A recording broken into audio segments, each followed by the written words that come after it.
This is Rob Drabkin, and you are listening to Kink Live in the Bing Lounge. Rob Drabkin with us. It's my nervous song. I got the one nervous song out of the way. Now, why would you be nervous? I don't know. It just You would. happens. It just happens. Well, welcome back to Portland. I know you've been here before. I have been here, yeah. But you haven't been into the lounge, so... Very new. Hello, everyone. How do you like the digs? These are pretty good for us, right? Amazing. This works out well. It's great for a musicianer, anyway. Don't worry. I've done my share of odd and interesting gigs. I appreciate this so much, so thank you all very much. Well, don't even go there without telling us what would be an odd gig. I like that. Wow. Which one jumps to mind? It's either my first gig of my life or the Denver Zoo. Those are the two that are jumping to mind right now. Kind of a Spinal Tap story there, huh? How about we'll start with the Denver Zoo, and I'll do the other funny one at the end of the day. The Denver Zoo hired me this would have been like 4 or 5 years ago to play their first ever singles night at the Denver Zoo. And I'm like, sounds great, guys. I'm single too. This is perfect. and they told me to expect 70 people, 75 people, no big deal. And then the morning of the event, at like 6 in the morning, I get a phone call from the zoo event director, and he's panicked, and he's like, "Man, I don't know what to do. We just looked at the RSVP list, and we're at 700 people." And I'm like, "All right, that's great news." He's like, "Well, you don't understand. We didn't think to look at the gender ratio of who's coming, and right now we have 100 guys and 600 girls coming to the event." And they're like, "You have an unlimited guest list. Bring any guy that you can, any single guy, married guy. We don't care." And then I remember looking out while I was playing kind of a stage like this, but 700 people, and then there was one guy, and then 6 girls around him, and the guy just had this grin on his face. And the girls, there was like one girl with a smile, and the other ones were just... I was hoping there'd be a lot of love, but there was more, not so much love in there. Well, yeah, it usually works out good for a guitarist, though, when there's 600 ladies in the audience. I didn't get a date. Didn't get a date. It's like me, I go home with the monkeys, too. So you say Denver. Uh-huh. Thank you. I went to Denver. So you're a Colorado boy. I am. All right. Raised, damn. Yeah, good. So the new album, you have got Little Steps. Mm-hmm.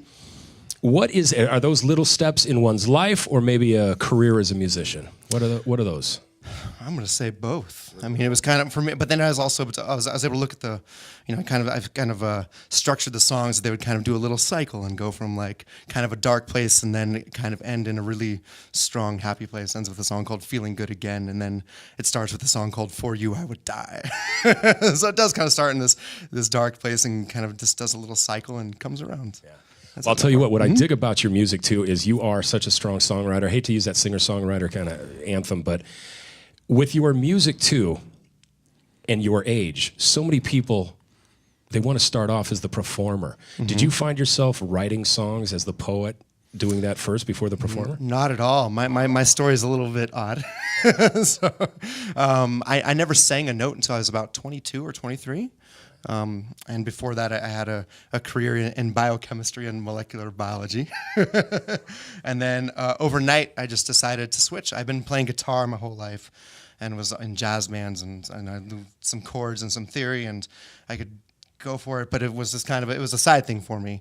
And then late in my school and my schooling career, it just snuck up on me, and it just hit me like all of a sudden. It was like, you need to go be a singer-songwriter. Or you need to go sing. That's what it was. I think for me, it was just kind of like having that lead role and having that little more direction and say and have my own voice, and that was kind of what prompted it. So really, I mean, I was a guitarist well before I was a singer or a lyricist or any of that nature. You don't want to be a biochemist anyway. They got to wear hairnets and everything. I'm a lost cause now. There's no hope. People ask me like, so is that your fallback? I'm like, nope. Yeah. Well, how old are you now? I can't tell that. I saw you as 22, man. I'm thinking you're 22 or 23. 23 is the current age. Okay, well, that's all good. Well, so then, and I hate to talk about, I don't mean to bring people down on certain things, too. Of course, today being 9/11. Mm-hmm. So you were 10 years old at the time. Do you remember that as a huge thing, or were you trying to just kind of understand what was going on? I was 21 at the time. How old are you, brother? I'm 32. I'm 32 years old. Dang it! Come on. He looks so young, does he not? I'm proud to be. I'm proud to be that age. Yeah, good. You should, man. That's a so proud of it.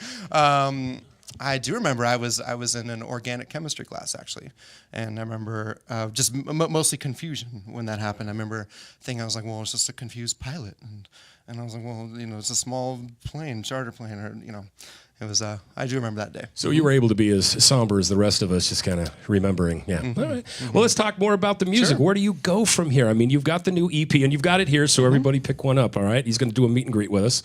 You got the new music. Where does it move from here? Where do you see yourself in 10 years? Do you enjoy the intimacy and the zoos, or or do you see yourself, because you're playing the big ones too also, Yeah. so you want to keep moving up on that? Do you see yourself as a Jack Johnson in 10 years? Do you even want that? My gosh, the biggest thing is to keep going, and that's when you keep going, you know what the next move is, and you're kind of as strong as your next move. That's kind of a little saying, but and it goes from me from minute to minute to day to year and decade by decade. But to keep making music is that's the most important. That's kind of what I was kind of aiming at, is that you, as a musician with your music, it seems more like about getting your music out to the folks than the monetary gains that come from being such the status.